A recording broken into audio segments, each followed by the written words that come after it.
licenciado en cacicadas e con potestade legítima para delinquir, e se non me creedes, preguntai ao meu xenro Inaco Nanjarín. Tamén teño posibilidade e como é suficiente credibilidade para vos poder decidir e ademais acordar o que engaña me veña, e se non me queredes mando-vos á merda. Eu, como a monarca supremo deste reino, dirixo-me a vós, meus fiéis, honrados, servis e aparvados vasallos da moi nobre e leal vila de Gondomar. Pola autoridade que me corresponde nesta vila, a vós digo-vos que morreu Doña Sardiña.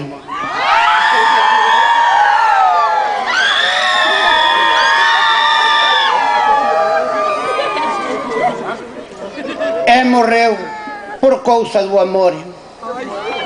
E eu, rei de profesión, aseguro-vos de todo o corazón que facer o amor é unha democracia que tanto goza que está por baixo como a que está por riba.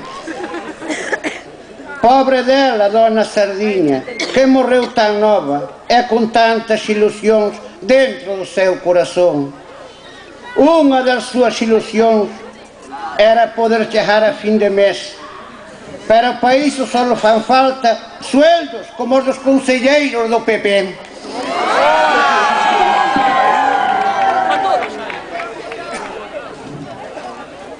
Tamén morreu con Jana de ver aprobar o plan xeral de Gondomar, pero con tanta corrutela mandounos a todos á merda.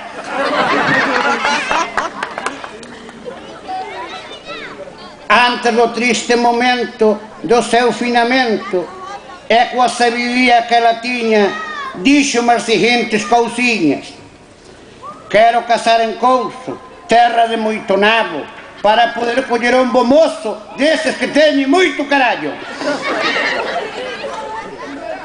Cando eu vai a morrer, das aldeias virán todos á capital, virán todos a Gondomar a celebrar o noso carnaval. Na Plaza da Paradela faramos un gran funeral e co enterro da Sardiña se remata o carnaval. Prometeu o señor alcalde cando tomou posesión: loitarei por un concello novo, aínda que me coste un mogollón. Pero a realidade é outra. E chegando a estas datas, Gondomar está igual que antes, as carreteras, que debates. Xa co alcalde Guimeráns e sin a xente do bloque, sigue sendo o concello a casa de Toca Merroque. Manda carallo co novo partidazo que temos en Gondomar, o Centro Democrático Liberal, coa listilla de Natalia e máis con Nacho. Nachete, ti eres un parrandeiro, pero as comparsas precisan che máis diñeiro, porque non lle dá nin para un chisqueiro. O que está a facer un bo papel é che Paquiño Ferreira, que anda a pasar todo o día na terraza do bar Venecia. Antes de morrer eu quixera ver a Araújo e a súa rapazada organizar unha chourizada para que sexa igual de criticada na próxima campaña. Tamén me comentou a finada que a actual corporación ten moi pouco pedregí, porque en ela xa non están Sestelo Martín nin Alfonso de Lix. Pero nestes temos moita xente decente: Manolo Gómez, Emilia Pauliño. A estes tócalles o rabo e botarán cho dente, xa que che son xente de moi pouco consecuente. Os novos gobernantes podaron os árbores da feira, para que a partir de agora a Ramón Sestelo lle dé o sol na eira. Tamén me comentou a defunta algo de publicidade. Declárame ela que na plaza municipal de Gondomar ha hecho una oferta de rascar.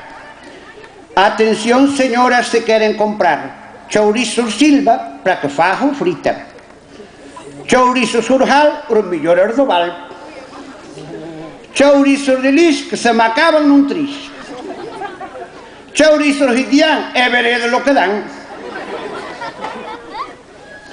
Antes que remate este funeral, pola alma da nosa querida veciña, Doña Sardiña, imos rajar coas seguintes letanías. E que mande fora de Gondomar a todos os que imos nombrar. A cada petición, por favor, contestai alta e forte, ide borxá. A ver, ide borxá. Ide borxá. Excelentísimos e reverendísimos conselleiros de Gondomar, ide borxá.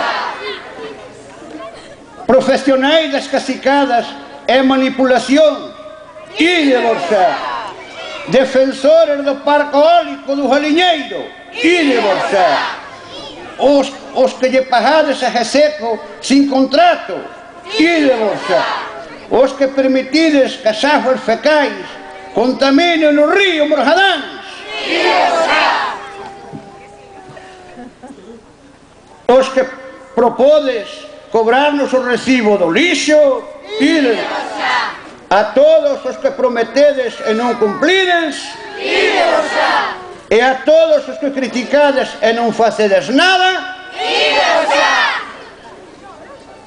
Neste documento tamén recollo o seu testamento, no cal afirma deixar a Fernando Guitián un disfraz de Spiderman, a Carlos Lameiro a miña prestación de desempleo, a Patricia Durán unhas plumas e unha copa de champán, a Pauliño do Río unha caixa de viña Albariño, a Emilio García todas as accións preferentes, a Paco Ferreira un CD dunha habanera, a Urbana Hermerode que deixe de publicar as débedas dos demais e que pague a da entidade local de Morjadáns.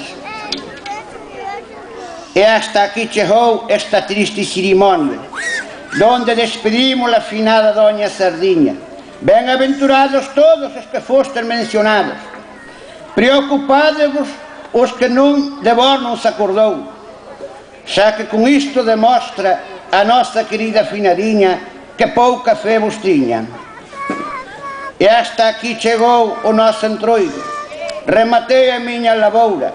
Agora vou ao mineiro a comer un prato de carne ao caldeiro. Adiós nosa Sardiña.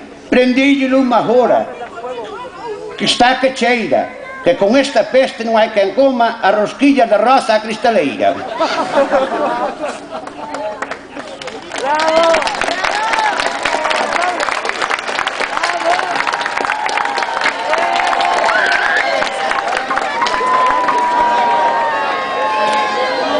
Chorai, filliños, chorai!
Ai,